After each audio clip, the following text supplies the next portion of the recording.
Jadi berikut ini adalah 9 tanaman yang mendatangkan kekayaan menurut Islam dan primbon Jawa.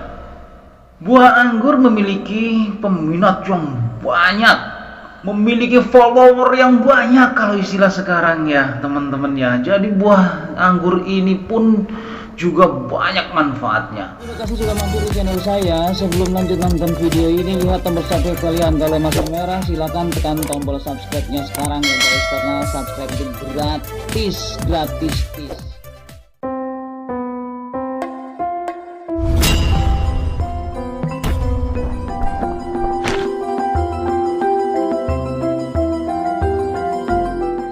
Assalamualaikum warahmatullahi wabarakatuh. Salam sejahtera, salam Om Swastiastu, salam kebajikan, salam rahayu, sampurasun. Alhamdulillahirabbil alamin. Marilah kita panjatkan puji dan syukur hanyalah pada Allah Subhanahu wa taala yang senantiasa melimpahkan kepada kita yaitu nikmat sehat, nikmat iman dan nikmat Islam. Selawat serta salam semoga tercurah kepada junjungan alam yaitu Nabi besar Muhammad sallallahu alaihi wasallam, kepada keluarganya, kepada sahabat-sahabatnya, dan insya Allah kepada kita semuanya sebagai penerus perjuangan beliau hingga akhir zaman. Dan tak lupa saya ucapkan banyak terima kasih kepada teman-teman semuanya, baik yang ada di dalam negeri dan yang ada di luar negeri sana. Semoga kalian dalam keadaan berkelimpahan rezeki, sehat, dan sukses buat kalian semuanya, amin ya rabbal alamin. Di sekitaran kehidupan manusia tidak luput dari makhluk ciptaan Tuhan yang lainnya, seperti makhluk halus, makhluk hewan, tumbuhan, tanah, air, api, angin, dan lain sebagainya. Oleh karena itu, pada kesempatan kali ini saya akan mereview mengenai tanaman atau tumbuhan. Karena ada tanaman yang baik ditanam di sekitaran rumah tapi tidak menghasilkan buah. Ada tanaman yang menghasilkan buah yang baik namun tidak baik ditanam di sekitaran rumah. Ada juga tanaman yang tidak baik menghasilkan buah dan tidak baik ditanam di sekitaran rumah. Itu ya teman-teman ya. Jadi jangan sampai gagal paham nih. Semua tanaman yang diciptakan oleh Allah Subhanahu wa taala itu bermanfaat semuanya. Yang kita bahas di sini adalah tanaman yang tidak baik ditanam di sekitaran rumah. Paham ya? Jadi, lebih kepada estetika menanam tanaman. Masa ya nanam pohon bambu di depan rumah ya? Bener nggak? Atau menanam pohon duren gitu gede di depan rumah, ngejogrok gitu depan pintu kamar. Itu kalau kena angin roboh. Oke, sekarang kita lanjut saja ya teman-teman ya. Saya berharap teman-teman semuanya memahami apa yang kita sedang review saat ini. Jadi berikut ini adalah 9 tanaman yang mendatangkan kekayaan menurut Islam dan primbon Jawa. Yang pertama adalah tin atau pohon tin atau tanaman tin. Seperti yang ada dalam Quran surat At-Tin ayat 1 yang artinya seperti ini, demi buah tin dan buah zaitun, atau bismillahirrahmanirrahim, wattini wazzaituni. Itu jelas ada di dalam Al-Quran. Tanaman pembawa kekayaan dalam Islam yang pertama adalah pohon buah tin. Sebab tanaman ini merupakan tanaman istimewa yang disebutkan khusus di dalam Al-Quran. Tin dalam bahasa Latin, Ficus carica, merupakan tanaman yang populer di dunia Islam khususnya karena manfaatnya bagi kesehatan sangat baik atau sangat banyak. Oleh sebab itu, buah tin memiliki popularitas yang tinggi di masyarakat dan sudah banyak juga yang membudidayakan tanaman ini untuk dijual. Baik dijual tanamannya berupa bibit ataupun dijual buah tin tersebut. Dengan harga jualnya untuk buah tin ini bukan main. Ini masuk kategori nilai jual yang tinggi. Sekitaran tahun yang lalu, itu 1 kilo buah tin itu 250.000 rupiah. Yang kedua adalah tanaman zaitun. Zaitun itu adalah bergandengan dengan buah tin seperti yang disebutkan berulang kali di dalam Al-Quran. Zaitun juga merupakan tanaman pembawa kekayaan. Mengapa demikian? Manfaat zaitun sudah tidak dapat diragukan lagi karena sudah bertahun-tahun atau berabad-abad sudah dikenal sebagai tanaman yang membawa banyak manfaat. Bahkan zaitun juga disebut tanaman yang bisa mencegah kanker dan penuaan dini.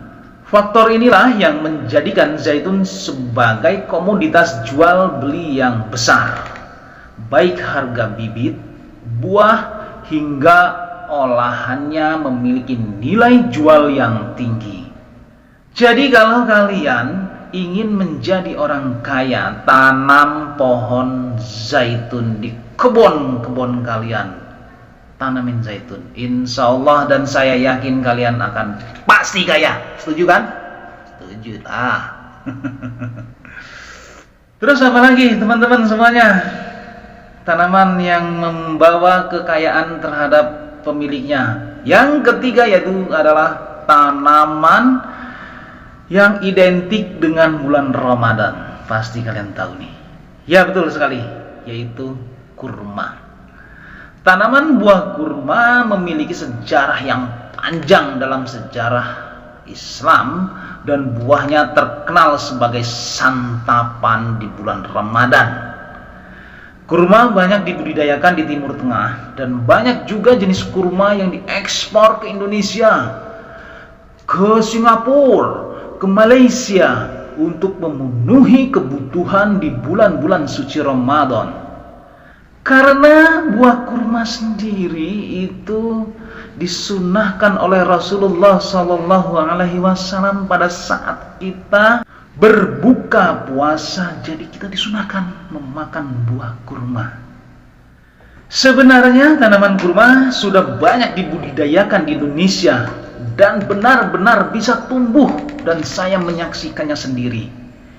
Sayangnya, tapi ada sayangnya ya teman-teman ya. Tanaman kurma yang ditanam di Indonesia tidak berbuah atau buahnya tidak sebanyak tanaman kurma yang di daerah Timur Tengah sana. Jadi teman-teman semuanya, kita sangat bersyukur memiliki negeri tanahnya yang cukup subur. Insya Allah rezeki kita pun akan subur dan makmur. Amin ya rabbal alamin. Kemudian yang ketiga, pohon anggur. Tanaman anggur banyak dikisahkan dalam beberapa surat Al-Quran.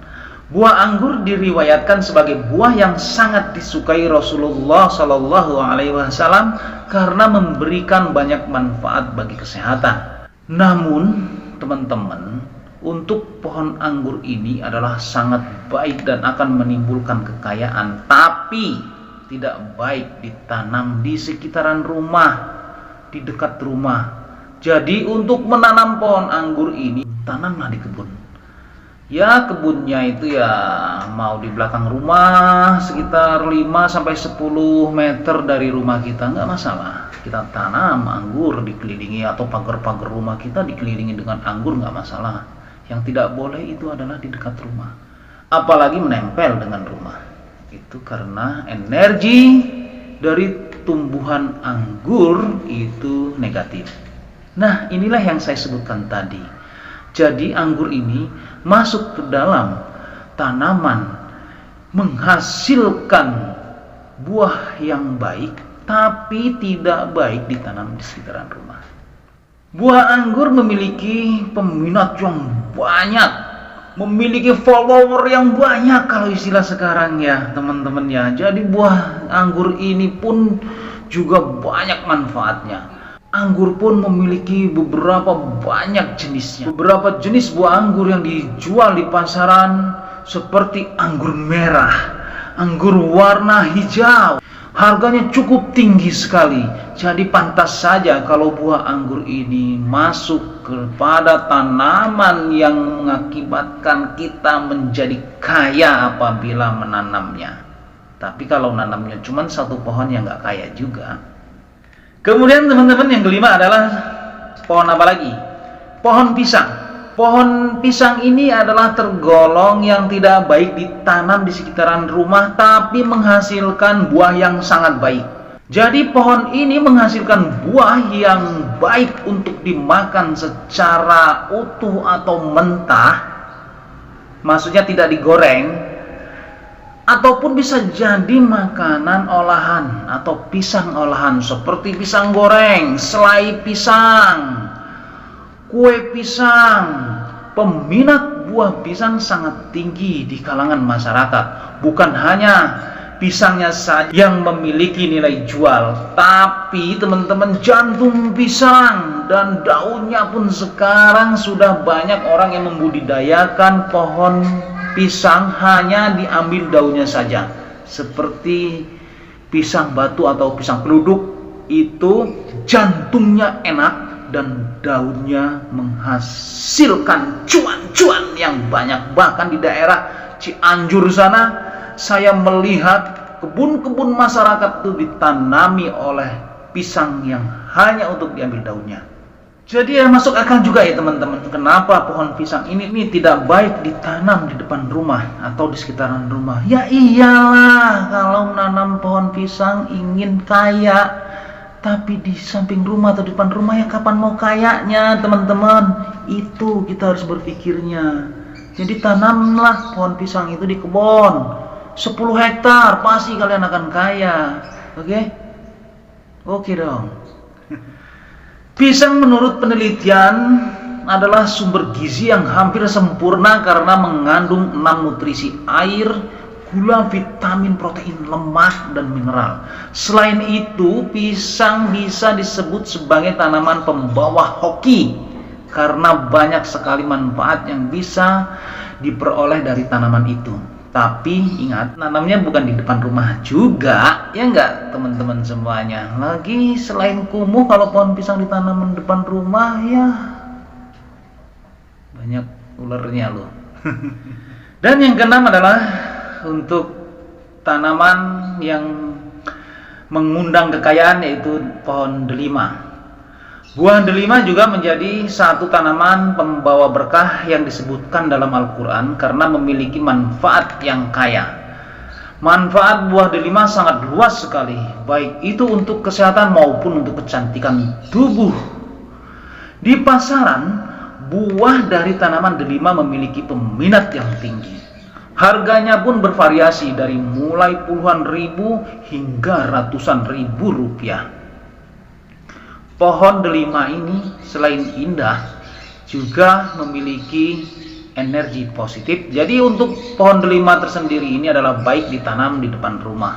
Kemudian yang ketujuh adalah tanaman bawang merah dan bawang putih. Jadi bukan putri bawang merah dan bawang putih ya yang ada di kisah itu ya. Jadi kedua bumbu dapur ini harganya suka naik dan suka turun. Jadi kadang naik, kadang turun. Sekalinya naik, wah, ibu-ibu atau mak-mak pada panik. Naiknya tinggi kayak bawang putih. Jadi pada saat turun, bikin panik petani juga. Harganya murah banget, petani pusing. Sudah harga obat-obatan mahal, begitu dijual hasil tanamannya itu harganya murah. Jadi pada saat harganya naik, emak-emak dan ibu-ibu pusing. Tapi di sisi lain petani diuntungkan. Dan begitu juga pada saat harganya turun, emak-emak bergembira karena harganya murah. Tapi di sisi lain petani menangis. Itulah mau gimana lagi. Intinya ya kita nanam terus supaya harganya stabil. Jangan pada saat harga mahal kita nanam tanaman, nanti pada saat panen orang panen semua, jadi harganya pasti turun. Jadi yang baik itu kita nanam terus. Jadi kalau bisa dibikin sistem nanamnya itu bergantian panennya, jadi panennya tidak putus-putus.